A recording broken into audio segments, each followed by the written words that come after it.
What's going on, everybody? RJ Ochoa here from SB Nation's bloggingtheboys.com. We hope all is well wherever you are. We hope you're happy, safe, healthy, and we know that we are talking about a Dallas Cowboys team that we did not want to see. We know that life is difficult with Dak Prescott lost for the season, but there are 11 games left at the very least so far this season for the Cowboys, and the first one up next for the Andy Dalton-led group is on Monday Night Football against the Arizona Cardinals. Now, I'm not going to lie to you. All right? I'm going to be real with you.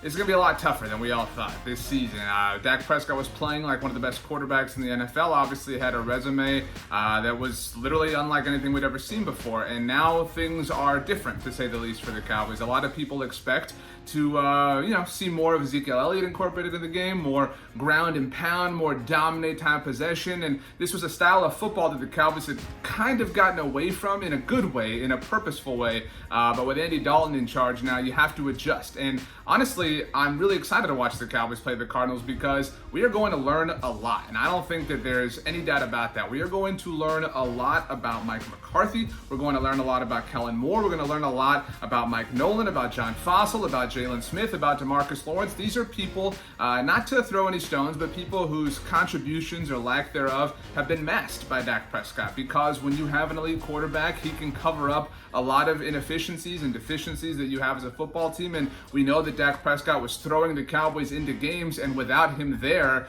either the Cowboys are going to be exposed or they're going to rise to the occasion. And we certainly hope that it's the latter, but the former is nonetheless a possibility. And I think the good thing, if you want to try to get anything out of the season, is you want to learn all that information now. You want to figure out, are these people, are these players, are these coaches that we can use going forward, or do we have to move on come 2021 to build the right team, the right culture? You know, if you look at Mike McCarthy's first season in Green Bay in 2006, all the way to the Super Bowl season that he had, where he won it obviously in his new home building, there was a lot of change, and that happens when you have a coach come in. There's a lot of necessary turnover, there's a lot of things he has to adjust to build in his culture, and so at the very least, this is the time to learn kind of what the Cowboys are made of. And in that respect, I think that we all need to maybe give Mike McCarthy a little bit more benefit of the doubt. And I know that that's not a popular opinion right now, but I mean, let's think about this. I mean, rewind yourself back to Mike McCarthy's introductory press conference at the Star at the Ford Center. I mean, you know, the team that he signed up to coach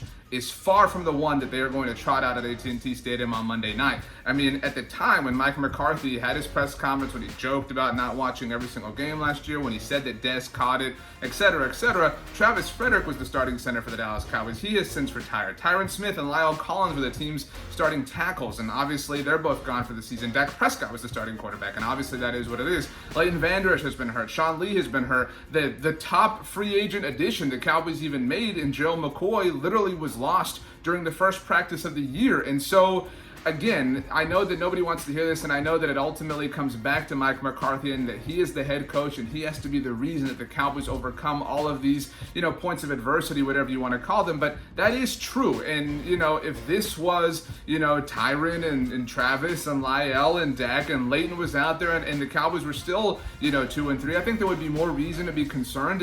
And I'm not trying to say that everything is sunshine and rosy. I mean, that is far from the actual truth. I mean, besides the fact that the Cowboys are injured, they're not playing well in some respects. I mean, we talked about it. The Cowboys allowed the worst offense in the NFL to have their best offensive day, and whether you have the talent or not, stuff like that is unacceptable. The Cowboys are making boneheaded decisions, things like having too many men on the field, not having enough men to cover a field goal, and little things like that. And those are the things that, like I said, I'm almost excited to watch. I'm almost excited to see this group challenged and put in a hostile, volatile situation for almost 75% of a season, because we're going to learn a lot.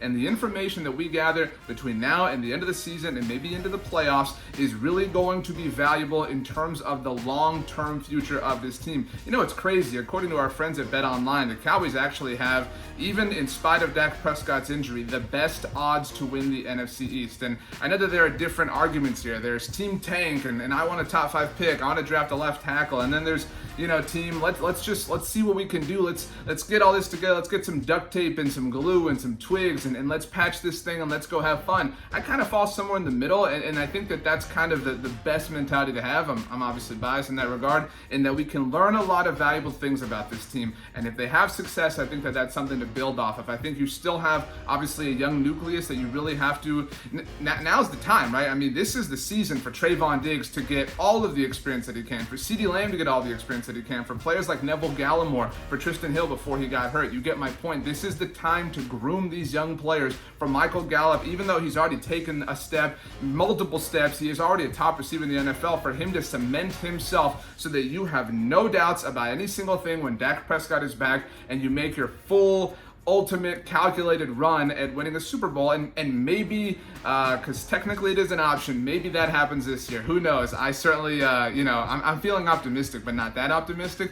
But this is an interesting time. I think this is a really interesting time. I think it's interesting that the Cowboys have 5 games remaining against the worst division in football, that they have 2 games remaining against teams that Andy Dalton knows really well, the Baltimore Ravens and the Pittsburgh Steelers, that they have 1 game remaining against the team that had the #1 overall pick that let Andy Dalton go last year in the Cincinnati Bengals. I don't think it's out of the question to say the Cowboys win 7 or 8 games, and that's enough in this sorry division. And so if that happens, like I said, hopefully a lot of knowledge was gained and kind of stowed away and ready to be uncovered when it really matters, when Dak Prescott is back. But I say we cut Mike McCarthy some slack, and I think that Monday night could be his finest moment as the head coach of the Dallas Cowboys. I know his career with America's team is not that long, but it will be very interesting to say the least. Whatever happens, we will have you covered all throughout it all at bloggingtheboys.com, your home for the best coverage of the Dallas Cowboys all across the internet. We'll, of course, here all the time on the Blogging the Boys YouTube channel, doing game recaps and previews and film reviews and breakdowns and all sorts of fun stuff. And if you want to listen to us or any one of our wonderful staffers,